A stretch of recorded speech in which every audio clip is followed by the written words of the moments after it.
இப்போ ஐஐடியில் சேரணும்னு எத்தனையோ பேருக்கு ஆசையாக இருக்கும். அந்த ஜேஇஇ இதெல்லாம் வந்து இது பண்ண முடியாது.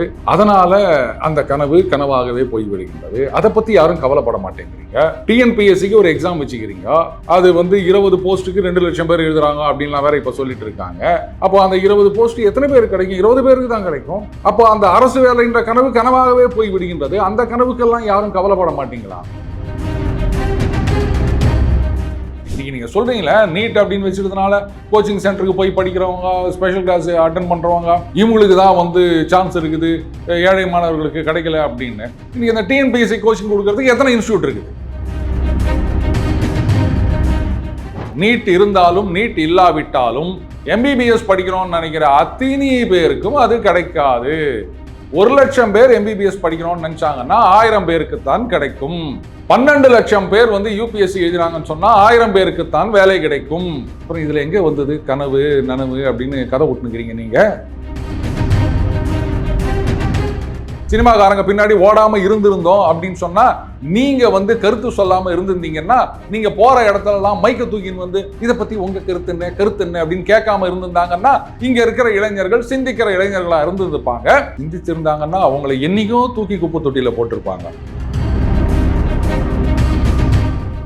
என்னங்க ஆச்சரியமா இருக்குது. இதுக்கு முன்னாடி எல்லாம் மாணவர்கள் மேல நீங்க கவலைப்பட்டதே கிடையாது. அந்த பகுதி நேர பேராசிரியர்களை வந்து இது பண்ணணும், எல்லா காலேஜ்லயும் வந்து பகுதி நேர பேராசிரியர்கள் இல்லாம முழு நேர பேராசிரியர்கள் வேணும், அதை பத்தி யாரும் வந்து அக்கறைப்பட்டதா தெரியல. இதே வந்து கல்லூரிகள்ல வந்து இன்ஜினியரிங் காலேஜஸ்ல இவங்க ஃபேக்கல்டி அப்படின்னு சொல்லிட்டு கடைசியில் அந்த மாதிரி இல்லவே இல்லை, இந்த மாதிரி எல்லாம் நடந்தது. ஞாபகம் இருக்கா? அப்பெல்லாம் அவங்களுக்கு அந்த மாணவர்கள் மேல அக்கறையே இல்லை. இன்னைக்கு மட்டும் என்னையா திடீர்னு மாணவர்கள் மேல இவ்வளோ அக்கறை அப்படியே பொங்கி வருது.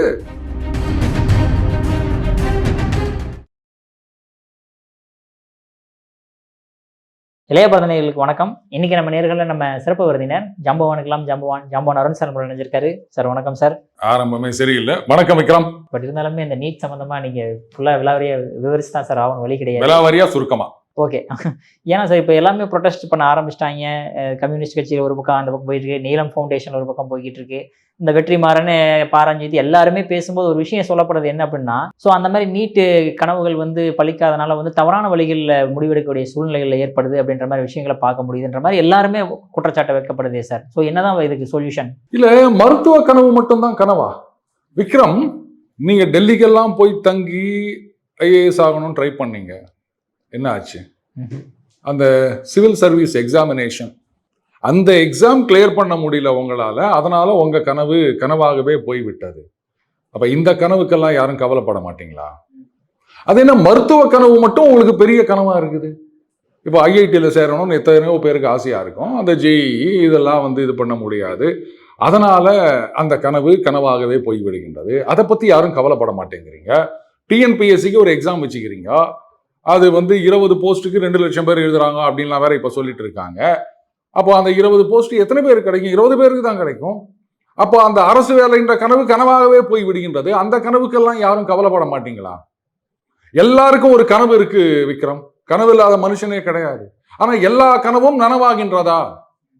இப்போ எனக்கு கூட தான் வந்து இன்ஜினியரிங் படிக்கணும்னு ரொம்ப ஆசை, முடியல.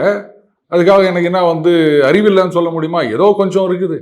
இந்த நேரத்தில் என்னோட டம்பட்டை நானே ஊதிக்கிறேன். ஒரு மிகப்பெரிய சாஃப்ட்வேர் நிறுவனம் உலகில் பல இடங்களில் இருக்காங்க. நம்ம ஒரு இந்தியன் எம்என்சி. அவங்க வந்து ஒரு கிளைண்ட்டுக்கு ஒரு ப்ராஜெக்ட் பண்ணுறாங்க.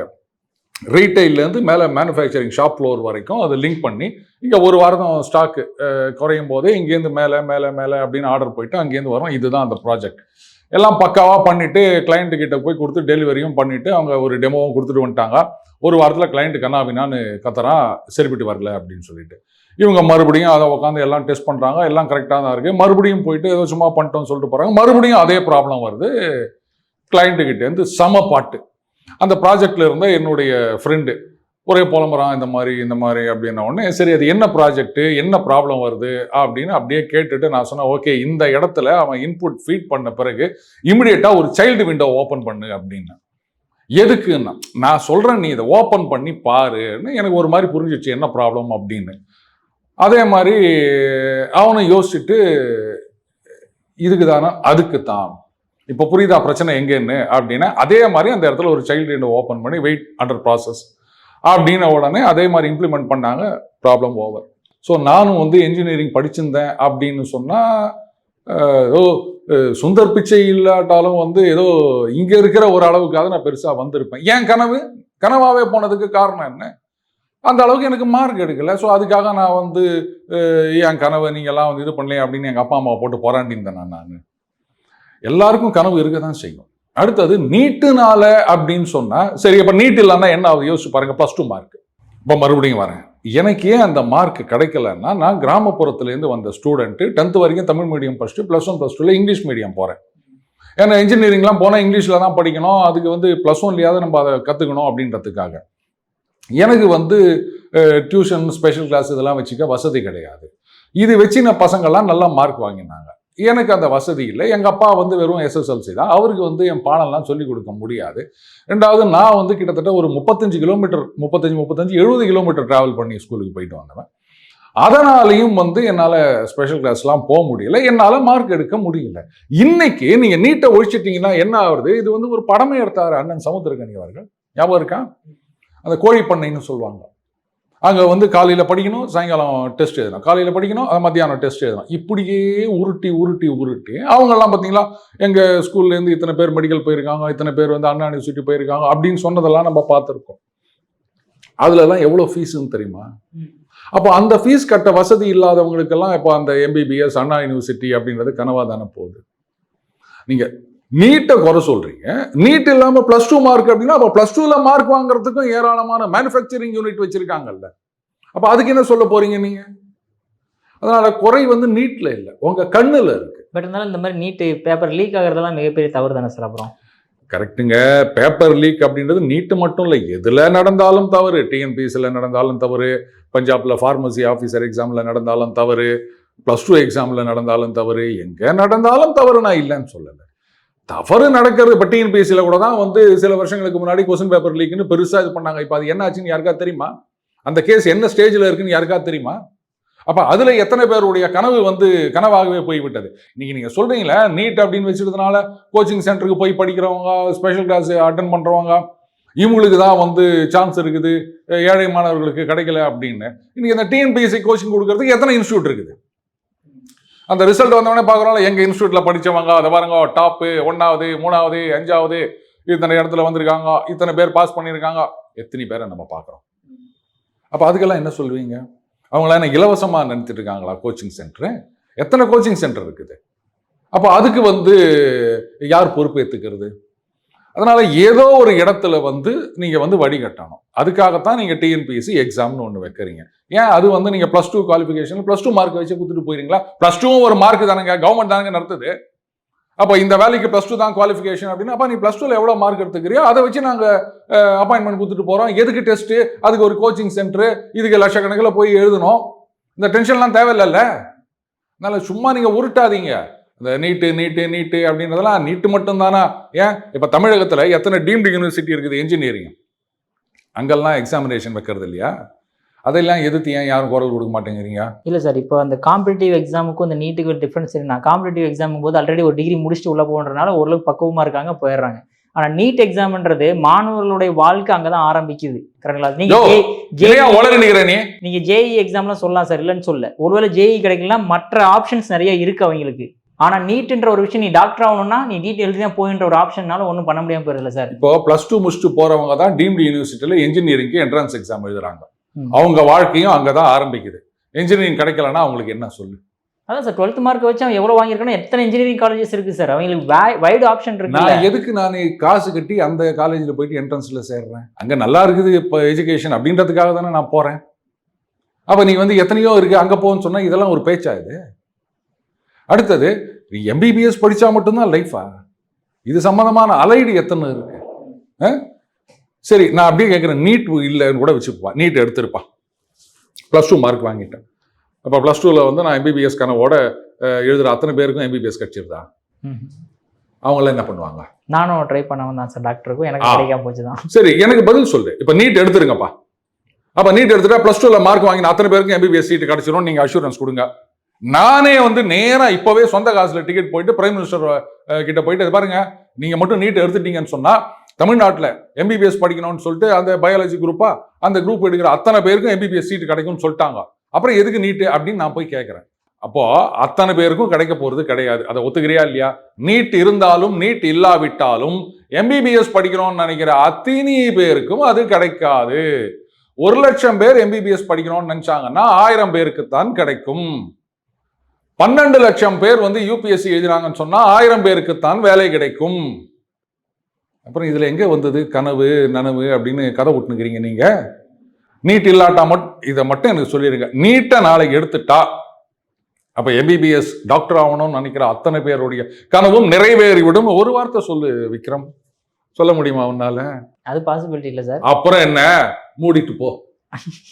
Okay sir. பட் இருந்தாலுமே வந்து இப்போ அவங்க வைக்கக்கூடிய இன்னொரு குற்றச்சாட்டு என்ன அப்படின்னு பார்த்தீங்க அப்படின்னா, ஏன் இத்தனை வருஷமா நீட் எக்ஸாமில் தான் வந்து மிகப்பெரிய மருத்துவ டாக்டர்ஸ் எல்லாம் வந்து உருவாகினாங்களா என்ன? நீட் எக்ஸாம்ஸ் தான் வந்தாங்களா என்ன? ஏன் 12th மார்க் வச்சு மிகப்பெரிய சயின்டிஸ்ட்லாம் உருவாகலையா? டாக்டர்ஸ் உருவாகலையா? அப்பயே நீட்டை வச்சு தான் அந்த தகுதி படைக்கணுமா அப்படின்ற மாதிரி கேள்விகள் எழுப்பப்படுதே சார். இந்த மாதிரி நிறைய பேர் கேட்குறாங்க. கேட்கும்போது நல்ல ஏகன மகனையா கேட்கும்போது அப்பா கரெக்டாக தான்ப்பா இவர் கேட்குறாரு அப்படின்னு. ஆனால் இதுக்கு யாரும் பதில் என்னன்றதை யோசிக்கிறது கிடையாது. நான் இப்போ இதுக்கு பதில் சொல்லவா? சரி, இது வந்து அரசியல் ரீதியாக எழுப்பப்படுகின்ற கேள்வி. நானும் அரசியல் ரீதியாகவே பதில் சொல்றேன்.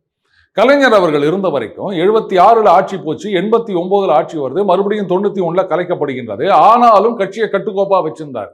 கட்சியில மூத்த தலைவர்களுடைய வாரிசுகளே வந்து புதுசா ஆரம்பிச்ச கட்சியில போய் ஒட்டிக்கல, மறுபடியும் அவர் ஆட்சியை பிடித்தார். அந்த அளவுக்கு வந்து ஒரு என்ன சொல்றது, ஒரு கட்டுக்கோப்பா அவரால் கட்சியை வச்சிருக்க முடிந்தது.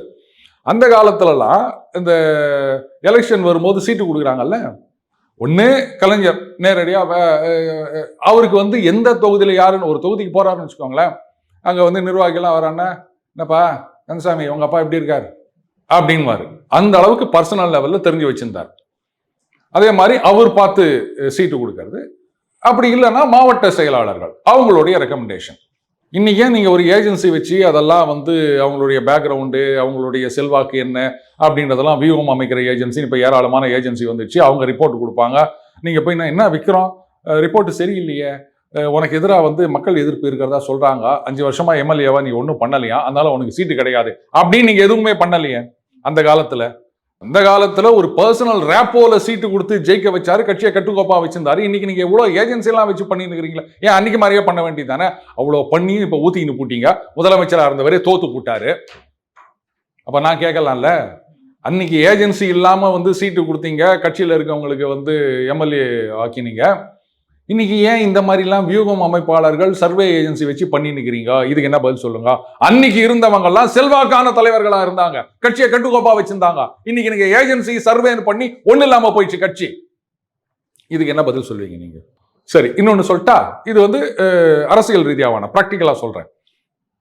அந்த காலத்துல டாக்டர்னா எம்பிபிஎஸ் தான். தலையை பொடுகுலேருந்து கால் நகை சுத்து வரைக்கும் எந்த வியாதியா இருந்தாலும் ஒரே ஒரு எம்பிபிஎஸ் டாக்டர் தான்.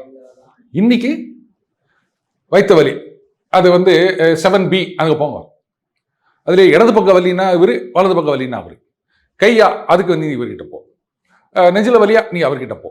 ஒவ்வொரு பார்ட்டுக்கும் ஒரு டாக்டர். ஏன் அந்த காலத்துல எம்பிபிஎஸ் மட்டும் தானே இருந்தாங்க, அவங்கெல்லாம் வைத்தியம் பார்த்து குணமாகலையா? நம்மளாம் அப்படித்தானே வைத்தியம் பார்த்துருந்தோம். இன்னைக்கு மட்டும் ஏன் வந்து பார்ட்டா பிரிச்சு விற்கிறீங்க? நீங்க ஸ்பேர் பார்ட்ஸ் கடை மாதிரி ஆயிப்போச்சு. நெஞ்சில வலின்னு போவோம், அங்க வந்து எல்லா டெஸ்ட்டும் எடுத்த பிறகு இது கேஸ்ட்ரிக் டபுள், ஐயா அது நீ அவர்கிட்ட போனோம். ஏங்க நீங்களும் டாக்டர் தானேங்க? அது கரெக்டுங்க, நான் ஹார்ட் அட்டாக்கு மட்டும் டாக்டர், அதுக்கு வந்து கேஸ் ப்ராப்ளத்துக்கு அவர் டாக்டர். அனுப்புறமா இல்லையா? ஏன் இன்னைக்கு மட்டும் இப்படி பிரிச்சு வச்சுக்கிறீங்க? அன்னைக்கு மாதிரியே ஒரு எம்பிபிஎஸ்னா எல்லாம் தானங்க ஃபர்ஸ்ட் வரீங்க. ஏன் இன்னைக்கு மட்டும் ஸ்பெஷலைசேஷன் எதிர்பார்க்குறீங்க? அப்ப இதுக்கு என்ன பதில் சொல்வீங்க? அன்னைக்கு இருந்த டாக்டர்கள்லாம் வந்து நீட் எழுதாம அவ்வளவு இதுவாக வந்தாங்கன்னா கரெக்டு. எப்ப அதே மாதிரி இன்னைக்கு இருக்கிற டாக்டரும் எம்பிபிஎஸ் டாக்டரே போதுமே, எதுக்கு நீங்க வந்து இவ்வளவு ஸ்பெஷலைசேஷன் வச்சிருக்கீங்கோ எனக்கு சொல்லுங்க. அந்த காலத்துல அதே எம்பிபிஎஸ் டாக்டர்கள் தானே எல்லாம் பண்ணாங்க, இன்னைக்கு ஏன் பண்ண மாட்டேங்கிறீங்க? இதுக்கு மேல நான் பதில் சொல்லணும்னு அவசியம் கிடையாது விக்ரம். Okay sir. பட் இருந்தாலுமே இன்னொரு விஷயம், இந்த ஸ்டூடெண்ட்ஸ் சொல்லக்கூடிய விஷயம் என்ன அப்படின்னா, இந்தியாவில் தாமதம் அப்படின்ற ஒரு விஷயத்துக்கு வந்து நம்ம சொல்லவா வேணும்? போலீஸ் தாமதமாக வராங்க, ஏன் ட்ரெயின் தாமதமாக வருது, எல்லாத்துக்கும் தாமதமாக தான் பண்ணுறீங்க. எல்லாமே கட்சிகள் முதல் கொண்டு அப்படி தான் இருக்கீங்க. நாங்கள் எக்ஸாமுக்கு போனால் அந்த ஒரே ஒரு நிமிஷம் தாமதத்தினால மட்டுமே எங்களை எழுத விட மாட்டேன்றீங்க. இது ஒரு நியாயமா அப்படின்ற ஒரு கேள்வி வைக்கப்படுது சார். வெரி குட், நல்ல எமோஷ்னலாக கேள்வி கேட்கறதுல பக்காவாக இருக்கீங்க. ஆனால் எமோஷ்னல் இடியட் அப்படின்றது உங்களுக்கு புரியுதா? ஒரு தடவை நான் பஸ் புக் பண்ணியிருந்தேன்ப்பா, இந்த விரைவு போக்குவரத்து கழகத்தில் தாம்பரத்தில் வந்து 10:35 அப்படின்னு போட்டு இருந்தது. சரின்ட்டு நானும் வந்து 10:35 நான் கரெக்டாக வந்துருமா அப்படின்னு சொல்லிட்டு 10:36 போனப்பா பஸ்ஸு போயிடுச்சுப்பா. உடனே நானும் கேட்டேன், இந்தியாவில் வந்து எந்த பஸ்ஸு சரியாக வந்திருக்கு? நீதியே தாமதமாகத்தான் கிடைக்கின்றது, காவல்துறை தாமதமாக வருகின்றது, ட்ரெயின் தாமதமாக வருகின்றது, தபால் தாமதமாக வருகின்றது, எல்லாமே தாமதமாக வருகின்றது, பஸ்ஸு மட்டும் 1 நிமிஷம் காத்திருந்து போகக்கூடாதா? இப்படி லேட்டாக போயிட்டீங்களே அப்படின்ன உடனே, நீ எங்கே போனோம்? திருச்சி போனோமா கீழ்ப்பாக்கம் போனோமான்னு கேட்டாங்க. இது என்ன கேள்வி இதுன்னு எனக்கு புரியல. இப்போ ரயில்வே ஸ்டேஷன் போனீங்கன்னா ஒன்று நீங்கள் வந்து லாங் டிஸ்டன்ஸ் ட்ரெயின் வேணாம், சபர்பன் ட்ரெயின் எடுத்துக்கங்க, மெட்ரோ எடுத்துக்கங்க, அதுதான் பக்கா 10:40 கரெக்டாக 10:40 அங்கே போயிட்டு 10:40 20 செகண்டுக்கு வந்துருங்க, 20 செகண்டுக்கு நீங்கள் விட்டு போயிட்டீங்களே, இது நியாயமா அப்படின்னு நாங்கள் போய் கேள்வி கேட்பியா? 10:30 மணிக்கு எக்ஸாம்னா 10:30 மணி அதுக்கு முன்னாடி நீ இருக்கணும், இதுதான் சட்டம். லேட்டாக போயிட்டு அது லேட்டாக வருது, இது லேட்டாக வருது, இது லேட்டாக வருது அப்படின்னா இவ்வளோ ஏன்? பால்காரங்க இல்லை வந்து வீட்டுக்கு வந்து அரிசி போடுறவங்க இப்படி ஏதாவது வச்சுக்கோ, 1ஆம் தேதி இல்லை 5ஆம் தேதி கொடுக்குறோன்னு சொல்லியிருக்கோம், நீ 5ஆம் தேதி கொடுக்காம விட்டுற, ஒரு 8 தேதிக்கு வராரு, இல்லை எனக்கு சம்பளம் லேட் ஆகுது. உனக்கு சம்பளம் லேட் ஆகுதா? எனக்கு என்ன வந்தது? நான் எனக்கு அரிசி சப்ளை பண்றவங்களுக்கு நான் காசு கொடுக்கணும்ல, ஒழுங்கு மரியாதை காசு எடுத்து வை சொல்றாங்களா இல்லையா? அவங்களாண்ட போயிட்டு என்ன நினைச்சுக்கிறீங்க, இந்தியாவில் சம்பளமே தாமதமா வருது, நீங்க மட்டும் அரிசிக்கு காசு உடனே கேட்குறீங்க. கேட்கிறோமா? நம்ம கேட்டா அடுத்த மாசத்துலேருந்து அரிசி கிடையாது. இந்த மாதிரி தான் பைத்தியக்காரத்தனமா எமோஷனல் இடியட்ஸ்ன்னு சொல்றாங்கல்ல, அது மாதிரி தான் இருக்குது இந்த கேள்வி. எதுக்கு டைம்னு வச்சுக்கிறாங்க? எதுக்கு நீங்க வாட்ச் கட்டுறீங்க? 10:30 மணிக்கு எக்ஸாம்னா முன்னாடியே போய் நிற்கணும், 10 மணிக்கே இருக்குன்னு சொல்லுவாங்க. அப்புறம் நான் ஒரு 2 நிமிஷம் லேட்டாக வந்தேன் அதனால வந்து விட்டுட்டு போயிட்டீங்களே அப்படின்னா என்னையா இதுக்கு? அதான் சொல்லனே, எதையாவது ஒன்று உருட்ட வேண்டியது, இதுக்கான பதிலை யாரும் யோசிக்கிறது கிடையாது, அண்ட் பதில் யாரும் கவலைப்படுறது கிடையாது. இப்போ இந்த நச்சு நம்ம ஒரு பதில் ஊத்துக்கிறோமா, இதை கொண்டு போய் சொல்லு, அதுக்கப்புறம் அவங்க இந்த கேள்வி கேட்குறாங்களா பார்க்கலாம். Okay sir. அதே மாதிரி இப்போ இந்த சிஜேபி ப்ரொட்டஸ்ட், அந்த காக்ரோச் ஜனதா பார்ட்டிக்காக இப்போ தமிழ்நாட்டில் மிகப்பெரிய ஒரு போராட்டமாக வெடிக்க ஆரம்பிச்சிருச்சு சார். எல்லா பிரபலங்களும் இறங்கிட்டாங்களே, அது எப்படி பார்க்குறீங்க? ஆமாம், ஏன்னா தமிழ்நாட்டில் வந்து இருக்கிறதுலேயே அறிவுஜீவிகள் யாரு அப்படின்னா சினிமா உலகத்தில் தான் இருக்காங்க. அவங்கள தான் நாம் வந்து முன்னோடிகளாக வச்சுருக்கோம். ஆனால் பாரு, சினிமா உலகத்துலேருந்து வந்துட்டு ஐயையோ இங்கே இருக்கவங்கெல்லாம் சினிமா பின்னாடி போகிறாங்களேன்னு புலம்பின்னுக்கிறாங்க. யோ, கொஞ்சமாவது ஏதாவது யோக்கியமாக இருக்குதா நீ பேசுறது? நீ சினிமாவில் இருக்க, சினிமா எடுக்கிற, நடிக்கிற, தயாரிக்கிற, உன் சினிமாவை பார்க்கணும். ஆனால் இன்னொருத்தர் சினிமாவை போய் பார்த்தா ஐயோ சினிமா பின்னாடி போகிறாங்களா, அப்போ இனிமேல் சினிமா இழுத்து முடியலாமா? உன் சினிமா ஓடலை அப்படின்னா உடனே எரியுது, அடுத்தவங்க சினிமா ஓடிச்சுன்னா உடனே ஆஹாஹாஹா. என்னையா இது? அவங்க சினிமா பார்க்குறாங்க இல்லை டிவி பார்க்குறாங்க, உனக்கு என்ன வந்தது? அவங்க சினிமா பின்னாடி போகிறாங்கன்னா போட்டோம், உடனே இங்கே இருக்கவங்கெல்லாம் தற்குறி. போன வாரம் வரைக்கும் இங்கே ஜென்சியை தற்குறின்னு சொல்லியிருந்தானுங்க, இன்னைக்கு வடக்கில் இருக்க ஜென்சி அறிவாளிகள் ஆகிட்டானுங்க. எந்த அறிவாளிகள்? அது சிந்தனை சிற்பிகள். அவங்கெல்லாம் சிந்திக்க தெரிய சக்தியை இழந்து விட்டோம் தமிழகத்தில் அப்படின்னு. ஏன்னா உங்களை மாதிரி சினிமாக்காரங்க பின்னாடி ஓடினா எங்கே இருக்கும் சிந்திக்கிற சக்தி? உங்க பின்னாடி இவ்வளோ நாளாக ஓடிந்தோம்ல, அதனால தான் எங்களுக்கு சிந்திக்கிற சக்தியே போயிடுச்சு. போதுமா? சினிமாக்காரங்க பின்னாடி ஓடாம இருந்திருந்தோம் அப்படின்னு சொன்னா, நீங்க வந்து கருத்து சொல்லாம இருந்திருந்தீங்கன்னா, நீங்க போற இடத்துல எல்லாம் மைக்க தூக்கின்னு வந்து இதை பத்தி உங்க கருத்து என்ன அப்படின்னு கேட்காம இருந்திருந்தாங்கன்னா, இங்க இருக்கிற இளைஞர்கள் சிந்திக்கிற இளைஞர்களா இருந்திருப்பாங்க. சிந்திச்சிருந்தாங்கன்னா அவங்களை என்னைக்கோ தூக்கி குப்பை தொட்டியில போட்டிருப்பாங்க. அதுதான் வந்து நீங்க செஞ்ச தப்பு. இப்ப புரியுதுங்களா? சிந்திக்க ஆரம்பிச்சிட்டாங்க, அதனால நீங்க வேணாம்னு தூக்கி போட்டாங்க, அதனால உங்களுக்கு இப்ப எரியுது. ஜென்மத்துக்கு நீங்க உடனே வர முடியாது, அப்படி ஓரமா போய் உட்காருங்க. ஓகே. பட் இருந்தாலும் இப்போ இந்த நீட்டு போராட்டம் அப்படின்ற ஒரு விஷயத்தை தாண்டி நீங்க ஏன் மாணவர்கள் மேல கை வச்சீங்க அப்படின்ற போராட்டம் தானே சார் அதிகமாக வெடிக்க ஆரம்பிக்குது. போராட்டம் அப்படின்னா எதை போராட்டம்னு சொல்றீங்க? அதுக்கு தான் அமைச்சர் அவர்கள், ராஜ்மோகன் அவர்கள் கரெக்டாக பதில் சொன்னார். அறவழி போராட்டமாக இருந்தால் நாங்கள் எதுவும் பண்ணிக்க போகிறது கிடையாது. சாலையை மறிக்கிறது, மற்றவங்களுக்கு இடைஞ்சல் பண்ணுறதுன்னும் போது நடவடிக்கை எடுத்து தான் ஆகணும். பார்த்துட்டு சும்மா இருக்க முடியுமா? ஏன் கேரளாவில் போராட்டம் நடத்தும் போது என்ன நடந்தது? இதுக்கு முன்னாடி நர்ஸுகள் போராட்டம், அப்புறம் அந்த ஆசிரியர்கள் போராட்டம் அப்படின்னு திமுக ஆட்சியில் நடக்கும்போது அப்போ என்ன நடந்தது? இன்னைக்கு மட்டும் மாணவர்கள் மேலே உங்களுக்கு அவ்வளோ அக்கறை வந்துருச்சா? என்னங்க ஆச்சரியமா இருக்குது. இதுக்கு முன்னாடிலாம் மாணவர்கள் மேலே நீங்கள் கவலைப்பட்டதே கிடையாது. அந்த பகுதி நேர பேராசிரியர்களை வந்து இது பண்ணணும், எல்லா காலேஜ்லேயும் வந்து பகுதி நேர பேராசிரியர்கள் இல்லாமல் முழு நேர பேராசிரியர்கள் வேணும், அதை பற்றி யாரும் வந்து அக்கறைப்பட்டதாக தெரியல. இதே வந்து கல்லூரிகளில் வந்து இன்ஜினியரிங் காலேஜஸில் இவங்க ஃபேக்கல்ட்டி அப்படின்னு சொல்லிட்டு கடைசியில் அந்த மாதிரி இல்லவே இல்லை, இந்த மாதிரிலாம் நடந்தது. ஞாபகம் இருக்கா? அப்போல்லாம் அவங்களுக்கு அந்த மாணவர்கள் மேலே அக்கறையே இல்லை. இன்னைக்கு மட்டும் என்னையா திடீர்னு மாணவர்கள் மேல இவ்வளோ அக்கறை அப்படியே பொங்கி வருது? அப்போ உங்க அக்கறை மாணவர்கள் மேல கிடையாது. இந்த ஆட்சியை கவுக்கணும், எப்படியாவது கூட்டணியில இங்கே பிரிஞ்சு போனவங்கள மறுபடியும் திருப்பி கூட்டு வரணும், நாம மறுபடியும் போய் அந்த பதவியில உட்காரணும். இதுதான் அந்த அக்கறை, வேற ஒன்றும் கிடையாது. இது எல்லாருக்கும் தெரியும். அதனால நீங்க எங்களை சிந்திக்க தெரியலன்னு சொல்லுங்க, இல்ல மூளையே இல்லைன்னு சொல்லுங்க, இல்ல மறுபடியும் தற்குறின்னு கூட சொல்லுங்க. அதெல்லாம் நீங்க தான் அப்படின்னு சொல்லிட்டு இந்த ஜென்சி போயினே இருப்பாங்க. விட்டுருங்க. Okay sir. கடைசியா ஒரே ஒரு கேள்வி, ஜனநாயகம் படம் பார்த்துட்டீங்களா? இவங்க பண்ற கூத்தெல்லாம் பார்க்கும்போது பார்க்கணும்னு தோணுது. படம் பிடிக்குதோ இல்லையோ ஏன்னா நான் கடைசியா பார்த்த ரஜினி படம் நான் போட்ட சவால். கடைசியா தியேட்டர்ல பார்த்த கமல் படம் நம்மவர். கடைசியா பார்த்த விஜய் படம் குஷி. இங்கதான் உதயம் தியேட்டர்ல பார்த்தேன். ஸோ பெரும்பாலும் நான் தியேட்டருக்கு அவ்வளவா போறது கிடையாது. இவங்க பண்ற கலாட்டாவை பார்க்கும்போது சினிமா பின்னாடி ஓடுறீங்களே அப்படின்போது இதுக்காகவாது நான் போறேன்டா அந்த படத்துக்கு அப்படின்னு போனோம்னு நினைக்கிறேன். பார்த்துட்டு ஆனா அது எப்படி இருக்குன்னு நம்ம எல்லாருக்கும் தெரியும். அதை வேற நான் என்னத்துக்கு சொல்றது. பட் அமைச்சர்கள்லாம் பார்த்துட்டு கண்ணீர் விட்டு கதற அளவுக்கு அந்த படத்துல இருக்கும்போது விடுங்க. அவங்க கட்சிக்காரங்க அதை பார்க்கும்போது அதை தான் செய்வாங்க. அது வீடியோல வருதான்ற இன்ஷூர் பண்ணிக்கணும். அது அவங்களோட இது விட்டு தள்ளுங்க. படம் பார்த்த அந்த நியூட்ரல் ரசிகன் அழக்கூடாது, ஐயோ இந்த படத்துக்கு காசை செலவு பண்ணிட்டோமே, அந்த மாதிரி படம் எடுத்தா போதும். Okay sir. கடைசி ஒரு கேள்வி சார், இந்த நீட் எதிர்ப்புன்ற ஒரு விஷயம் திமுக தான் எப்பவுமே மிகப்பெரிய அளவில் கையில் எடுத்து ஏதாவது இந்த கையெழுத்து வாங்குறது, மாநாடு போடுறது, இந்த மாதிரி விஷயங்கள் பண்ணுவாங்க. ஆனா இப்போ இந்த அளவுக்கு போய்கிட்டு இருக்கும்போது திமுக அமைதியா இருக்கிறது காரணம் என்ன? அமைதியா இருக்காங்களா? என்ன நினைச்சுன்னுக்கிறீங்க? இந்த கரப்பாம்பூச்சி போராட்டம் நடத்துறாங்களே, அதுல கரப்பாம்பூச்சிகள்லாம் பெரும்பாலும் திமுக. நீங்க ஜென்சி இப்படி இன்னைக்கு ஒரு வீடியோ பார்த்தேன். நீங்க இந்த மாதிரி கட்சி இதை போட்டு ஜென்சி டிஎம்கே அப்படின்னு ஒரு டிஷர்ட் போட்டு வந்துருக்கிறார். இப்படி கட்சி சார்பு வந்துட்டீங்கன்னா என்ன பண்றது அப்படின்னு உடனே ஒரு சில பேர் எழுந்து போறாங்கன்ட்டு இன்னைக்கு பாலிமர் செய்தியில ஒரு வீடியோ போட்டுருந்தாங்க.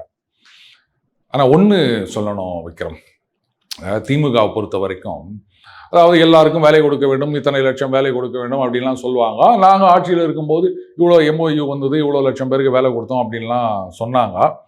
ஆனா அவங்க ஆட்சியில இருக்கும்போது விட அவங்க ஆட்சியை விட்டு வெளில வந்துட்டாங்கன்னா நிறைய பேருக்கு வேலை கிடைக்குது விக்ரம். போராளிகள் அப்படின்ற வேலை. இந்த மோடி அவர்கள் சொல்வார்கள் அந்தோலன் ஜீவி அப்படின்னு. அந்த மாதிரி திமுக எதிர்கட்சியாக இருந்தாங்கன்னா திடீர்னு அப்படியே போராளிகள் நிற்கிறாங்கப்பா. எங்கேருந்து வராங்கன்னு தெரியல, கரப்பாம்பூச்சி மாதிரி சந்து முதல்ல இருந்தெல்லாம் வராங்க. 5 வருஷம் எங்க இருந்தாங்கன்னே தெரியாது.